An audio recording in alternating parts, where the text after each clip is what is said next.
ভাৰতৰ বাবে সম্পূৰ্ণ মুক্ত হৰমুজ প্ৰণালী এই গুৰুত্বপূৰ্ণ ঘোষণা কৰিছে ইৰাণে যেহেতু মধ্যপ্ৰাচ্যৰ যুদ্ধৰ বাবে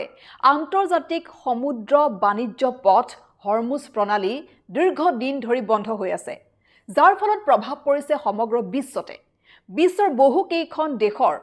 ইন্ধন কঢ়িওৱা বা এলপিজি কঢ়িওৱা বা আন সামগ্ৰী কঢ়িওৱা বহু কেইখন জাহাজ এতিয়া আবদ্ধ হৈ আছে হৰমুজ প্ৰণালীত আৰু এই হৰমুজ প্ৰণালীত নিজৰ কৰ্তৃত্ব প্ৰদৰ্শন কৰি ইৰাণে বন্ধ কৰি থৈছে সম্পূৰ্ণৰূপে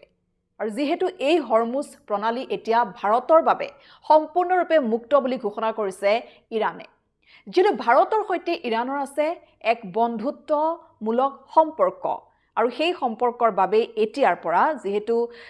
হৰমুজ প্ৰণালী বন্ধ হৈ থকাৰ বাবে ইন্ধনৰ নাটনি বা এলপিজিৰ নাটনিয়ে যেহেতু ভাৰতক প্ৰভাৱিত কৰিছে সেইবাবে এতিয়াৰ পৰা সেই হৰমুজ প্ৰণালীত আৰু কোনো ভাৰতীয় জাহাজ আবদ্ধ হৈ নাথাকে অৰ্থাৎ সেই প্ৰণালী ভাৰতৰ বাবে সম্পূৰ্ণ মুক্ত বুলি ঘোষণা কৰিছে কেৱল যে ভাৰতৰ বাবে মুকলি হৈছে তেনেকুৱা নহয় আন চাৰিখন বন্ধু ৰাষ্ট্ৰ চীন পাকিস্তান ইৰাক আৰু ৰাছিয়াৰ বাবেও হৰমুজ প্ৰণালীয়েদি তেওঁলোকৰ জাহাজ চলাচল কৰাত কোনো ধৰণৰ বাধা নিদিয়ে এতিয়া ইৰাণে কিন্তু যেহেতু যুদ্ধ এতিয়াও চলি আছে মধ্যপ্ৰাচ্যৰ যুদ্ধ আৰু সেইবাবে এই সময়ত কিন্তু আমেৰিকা যুক্তৰাষ্ট্ৰ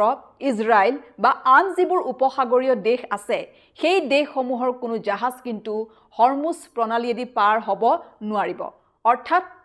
এতিয়াও আমেৰিকা যুক্তৰাষ্ট্ৰ বা ইজৰাইল বা আন উপসাগৰীয় দেশৰ বাবে সম্পূৰ্ণৰূপে এতিয়াও বন্ধ কিন্তু হৰমুজ প্ৰণালী